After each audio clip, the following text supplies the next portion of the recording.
Hi, everyone. This is Miss Rapp, and we are wrapping up Algebra 2, Unit 5 Quadratics. We are on Lesson 12, Finding Inverse of Quadratics, pages 34 to 39. Get ready. Let's get started.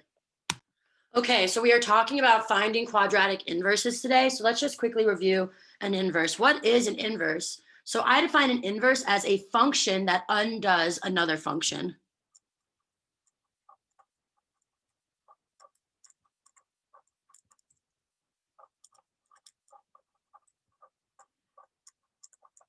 And when I say undoes, I mean that when you put them together, you get x when you compose them. How do we find inverses? You swap x and y and you solve for y.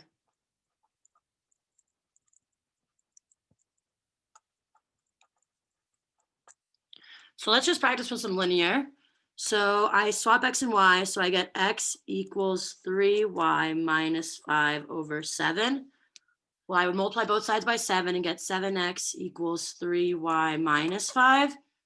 Well, I'd add 5 to both sides. I get 7x plus 5 equals 3y. Divide by 3, I get y equals 7x plus 5 over 3. So that's the inverse. Let's try this one. I'll swap x and y. I get x equals 3/4 y plus 9. I'll subtract 9 and get x minus 9 equals 3y over 4. That's the same thing as 3/4 y. Multiply by 4 on both sides. I get 4x minus 9 equals 3y. Divide by 3. And I get y equals 4x minus 9 all over 3. You can leave it like that. Awesome. This is a total review. Those are linear inverses. Let's move on. In order to find the inverse has to be a function. When we swap x and y of a quadratic, since it's not a one-to-one function, we see a graph of something that does not pass the vertical line test. And therefore is not a function. How do we deal with this? So we are going to restrict the domain. This is where our piecewise are going to come in, you guys, which results in the restriction of the range of the inverse function. What does that look like? So this is what our quadratic looks like originally, and this does not pass the vertical line test, right? This is not a function.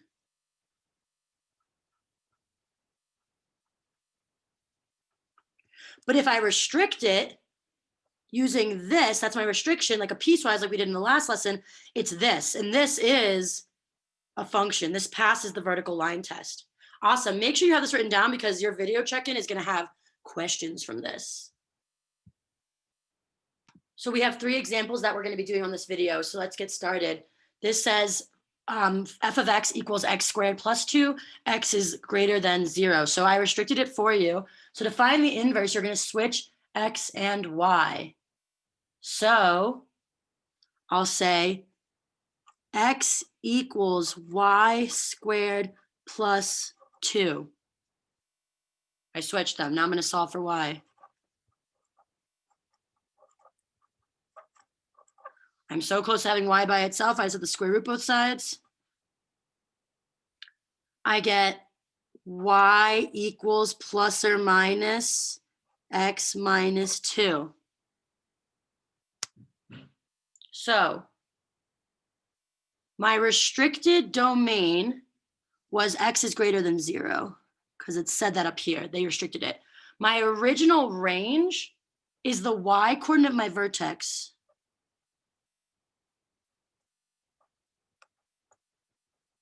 So my original range was y is greater than 2. Because if you think about this picture, everyone, it would look like this.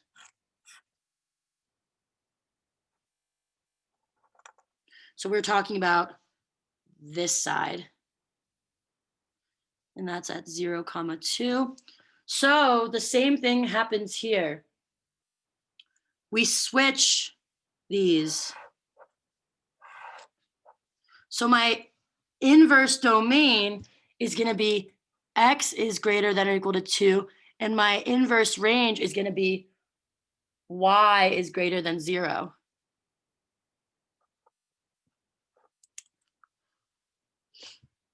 So remember, domain and range switch. My official inverse is not plus or minus. Remember, I want my outputs to be positive, and for my outputs to be positive, it has to be the positive side. So my official inverse is positive, and I'll just put that there for show. And that's because of this.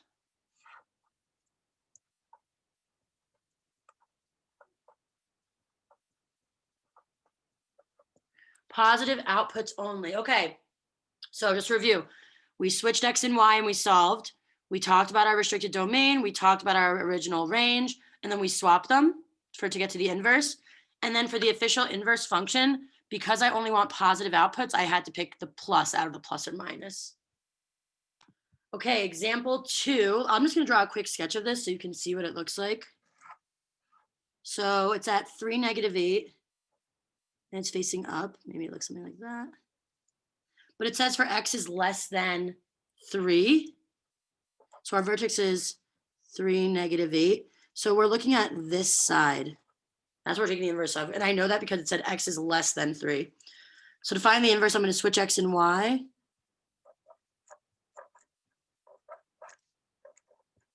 So I switched X and Y.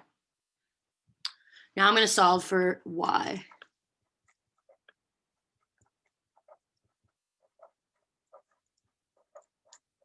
Divide both sides by 3.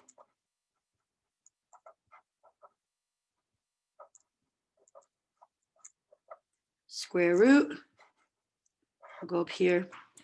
So I get, so I square root and I'm going to add 3. So I get X plus 8 over 3 plus 3. Sorry, plus 3, not plus Y, silly. Equals Y. So that is our inverse so far. Our restricted domain was X is less than 3, less than or equal to 3. Our original range was Y. So our original range, so like the range for this one is Y is greater than or equal to -8 because it faces up. The inverse, so now we're switching these. The inverse domain is going to be X is greater than or equal to -8, and this is going to be Y is less than or equal to 3. So I'm looking for negative outputs.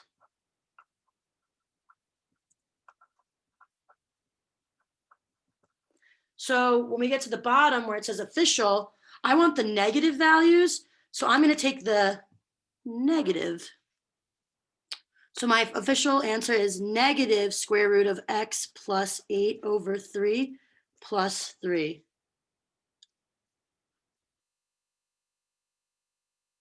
Okay, awesome. Let's try example 3.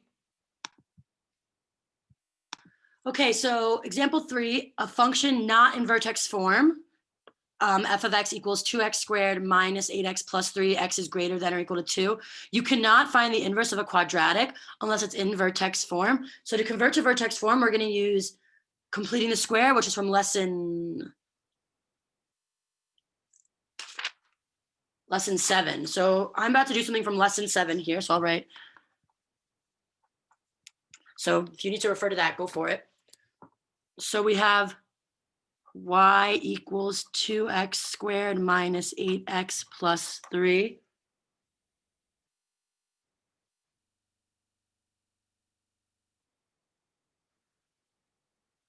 So I need to figure out what this is going to be.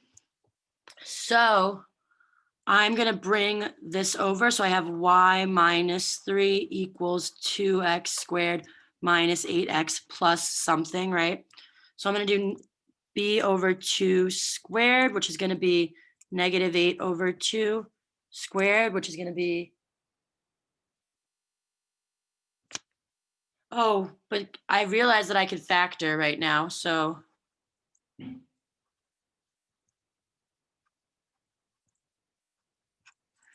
this is not going to be 8. It's actually going to be negative 4. So that's negative 2 over 2, which is 1. So that's 2 squared, which is 4. So I'm going to add 4 over here, but that's really adding 8 over here because I have to multiply.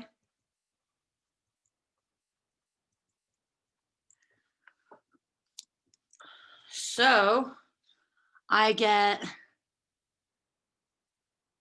this is going to be y plus 5 equals, so this is going to be 2 times x minus 2 squared. So when I really want to write that in vertex form, I'll subtract 5. Y equals 2x minus 2 squared minus 5. So my vertex is 2, negative 5. A equals 2. Okay, so let's find this inverse. Let's graph this really quickly so we can look at it. So 2, negative 5, facing up. Sure. Looks like that. And it says x is greater than 2, so we're looking at that side. So to find the inverse, I'm going to switch x and y. So that becomes, I'm going to use my vertex form. X equals 2y minus 2 squared minus 5. So I'm going to add 5 on both sides. I'm going to divide by 2 on both sides. So that's where I am now. I'm going to take a square root. Every time you take a square root, you get plus or minus.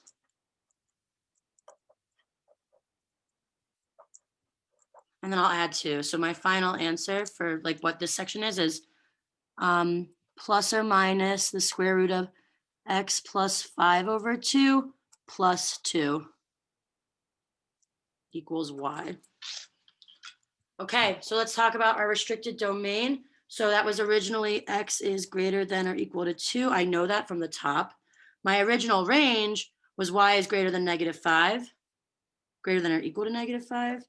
And then these swap. X is greater than negative 5. Y is greater than 2. So greater than 2 means positive outputs.